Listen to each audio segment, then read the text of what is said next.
Bonjour à tous, Clément, je suis l'un des 3 cofondateurs de l'association Maths Planète. Et l'idée de cette vidéo, c'est de vous donner les bonnes pratiques pour monter une ligue et embarquer votre entourage.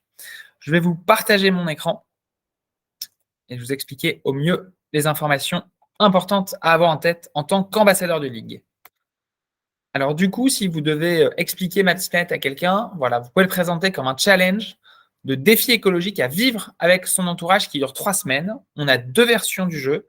Une version à destination des adultes. Les gens vont jouer entre amis, en famille, entre voisins ou entre collègues dans la version en entreprise.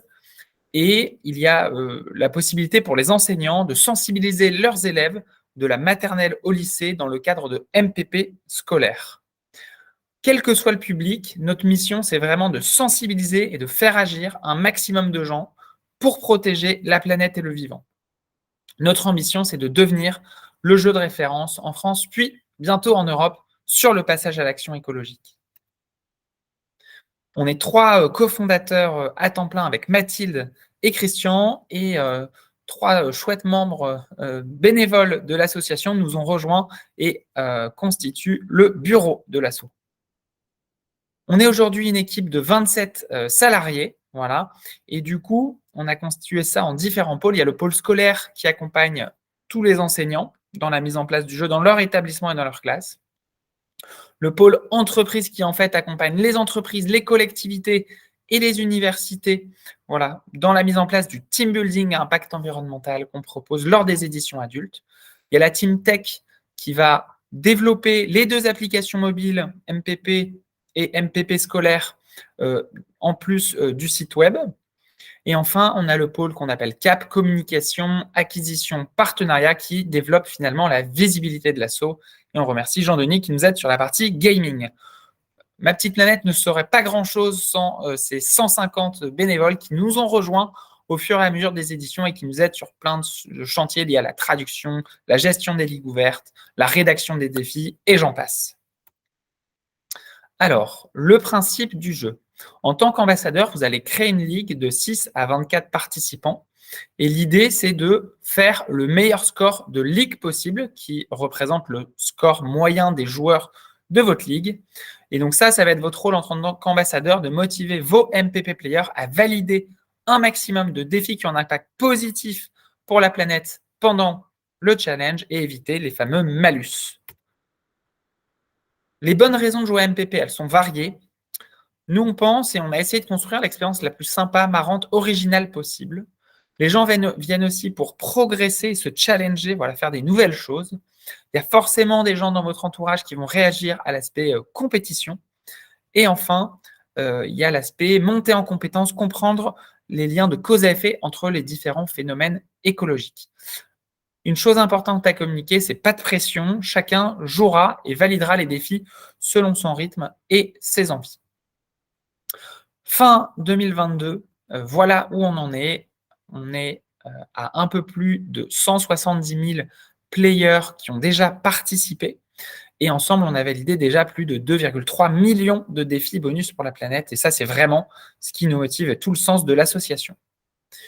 Alors, comment on joue à MPP? Il y a 2 interfaces. La première, c'est l'application mobile sur laquelle vous retrouverez finalement le contenu du jeu.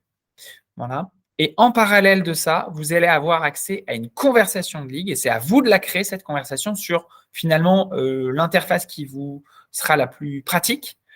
Et c'est là où vous allez vraiment partager toutes les preuves des défis. C'est l'occasion de débattre, de s'encourager pendant les 3 semaines et c'est ça qui fait vraiment la différence. Je vais vous partager quelques éléments de cette application. Donc là, on est sur la web app qui est un petit peu l'équivalent de l'app sur le web. Voilà comment ça se présente. C'est issu de la dernière édition, mais ça sera proche pour vous. Et donc, vous avez accès à l'intérieur au classement de votre ligue. Voilà. Tous les défis, ils sont présentés et organisés selon 15 thématiques. Prenons un exemple ici autour de la biodiversité. Et là, un petit géranium. Il s'agit donc de planter à minima un arbre dans ton jardin, celui d'une connaissance, etc. Et donc, la difficulté est moyenne. Ce défi peut être réalisé en équipe. Et la preuve qui sera apportée dans la conversation de ligue, c'est une photo où un screenshot. Et donc, on a essayé d'expliquer au mieux en quoi ça consiste, mais aussi des conseils et ce qu'on appelle pour aller plus loin, pour comprendre les enjeux écologiques, etc., avec des liens qui vous permettent de monter en compétences. Donc ça, ce sont les défis bonus. Ici, vous avez un défi caché, voilà, qui apparaît à un moment et qui disparaîtra à la fin de l'édition. Voilà. Vous avez d'autres types de défis comme les défis boost. Je vais vous en montrer un. C'est un défi multiplicateur de la thématique, fois 1,3 sur votre score de thématique. Enfin, vous avez des défis flash qui vont apparaître à un moment et vous aurez exactement 60 heures pour les valider. Il y aura les défis choix du public. Ça, ce sont des défis qui sont personnalisables. C'est-à-dire que c'est vous, en tant qu'ambassadeur, qui, avec vos joueurs, allez déterminer en quoi ils consistent. Donc, ce sont des défis qui ne sont pas déjà listés par Ma Petite Planète. Vous allez pouvoir les paramétrer ici dans vos paramètres de ligue. Voilà. Vous allez éventuellement pouvoir changer le nom des personnalités qui représentent vos équipes, si vous le souhaitez également, ou ajouter un joueur fantôme pour équilibrer le nombre des players dans les deux équipes. Le classement. Vous avez forcément votre classement à l'intérieur de votre ligue, mais vous avez aussi et surtout le classement à l'extérieur, c'est-à-dire au niveau de toute l'édition. Vous saurez en temps réel où est-ce que vous vous situez. Pareil, à titre individuel, vous saurez en tant que player où vous situez parmi les dizaines de milliers de gens qui jouent en même temps que vous. Et enfin, chacun a accès à son profil, ses points et ses différents badges. Pour obtenir un badge, il suffit en fait de compléter l'ensemble des défis de la thématique. Alors, comment ça se passe? Très simplement, au niveau de l'inscription. Eh bien, vous allez sur le store, voilà, vous créez votre compte en tant qu'ambassadeur, et ensuite, forcément, vous créez une ligue, puisque c'est bien votre rôle, et ensuite, voilà, vous déterminez éventuellement ces petits paramètres, si vous jouez avec une communauté ou en entreprise, on appelle ça un code client, on vous le communiquera. Du coup, ça, en arrivant sur l'application, c'est le fameux code qui sera envoyé à tous vos players dans la conversation pour qu'ils rejoignent votre espace de jeu sur l'app. Les paramètres, j'en ai déjà parlé. Le Festival de l'écologie, c'est disponible depuis la page d'accueil de l'application. Ce sont un ensemble d'événements qui sont référencés par Ma Petite Planète et en fait qui sont proposés et organisés par nos partenaires. On les met là parce qu'on pense qu'ils sont d'utilité publique et que c'est intéressant. Et du coup, n'hésitez pas à y participer, à proposer à vos joueurs d'y aller. MPP ne se prend bien évidemment pas de commission sur les inscriptions. Vos missions en tant qu'ambassadeur. La première, c'est vraiment de motiver vos troupes. Voilà, vous avez jusqu'au top départ pour embarquer un maximum de monde, de 6 à 24, idéalement le plus, puisque ça aura davantage d'impact. Ensuite, faire passer les messages clés pour animer, donner du contexte à vos joueurs. À vous, si possible, de répondre aux questions de vos players. Sinon, n'hésitez pas à nous les faire remonter. Pour ça, il y a deux moyens. Soit, en fait, dans le kit ambassadeur, il y a un formulaire, soit directement, et c'est la version conseillée, sur le Slack de l'édition, je vais vous montrer. Et enfin, hyper important, jouer. Il n'y a rien de tel qu'un ambassadeur qui montre l'exemple. Alors du coup, je vous montre à quoi ressemble le Slack d'une édition. Du coup, ça, c'est le Slack d'une précédente édition. Eh bien, il y a un canal simplement « Bienvenue et présente-toi », n'hésitez pas. Ça sera hyper sympa de connaître et de voilà, un petit peu qui sont les différents ambassadeurs. Les canaux les plus importants, du coup, il y a nos annonces.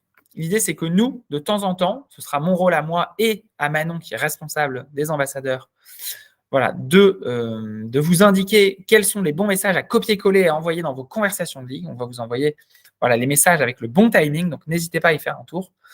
Pour vos questions, c'est assez simple, il y a ce canal-ci. Avant de poser une question, merci de lire la FAQ qui est disponible sur la page d'accueil de l'app, ou alors de faire un petit CTRL F. Par exemple, ici, je tape la question liée au vélo et vous allez trouver les réponses déjà écrites associées. Voilà pour les principaux canaux du Slack. Allez, on vous laisse avec celui-ci qui est vos photos anecdotes. N'hésitez pas à nous partager vos pépites issues de vos conversations de ligue, ça nous fera hyper plaisir, c'est hyper motivant. Et puis, on se permettra de les partager éventuellement sur nos réseaux sociaux.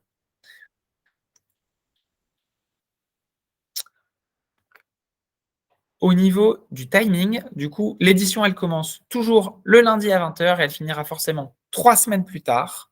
Là, c'est valable toute l'année, 3 éditions par an.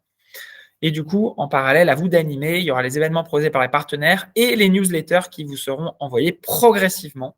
À vous de choisir au démarrage les fameux défis choix du public. Et en fin d'édition, il y aura une visio commune de clôture. Quelques bonnes pratiques pour terminer.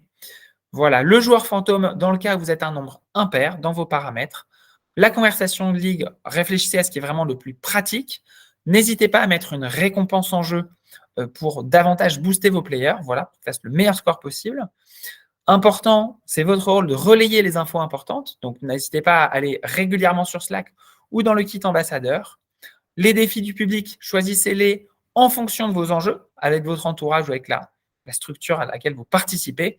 Hyper important, ne soyez pas seul dans le fait de porter ce projet. Trouvez 2 alliés, les 2 potentiels team leaders des équipes qui vous aideront à booster les players et animer la conversation pendant les 3 semaines. Voilà, j'espère que ça vous a plu et que c'était clair.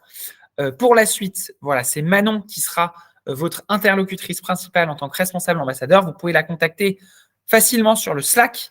Voilà, tous les liens importants que je viens de vous montrer seront en commentaire de cette vidéo. Voilà, si la partie mise en place du jeu dans les établissements scolaires vous intéresse ou vous avez des questions, contactez directement par mail Clara. Si c'est la partie mettre en place le challenge dans votre entreprise, collectivité, université, ce sera avec grand plaisir. Et du coup, c'est plutôt Mathilde, la bonne interlocutrice. Moi, je reste dispo pour tout autre sujet. Je vous souhaite une excellente continuation et au plaisir. À dispo si vous avez des questions. Ciao!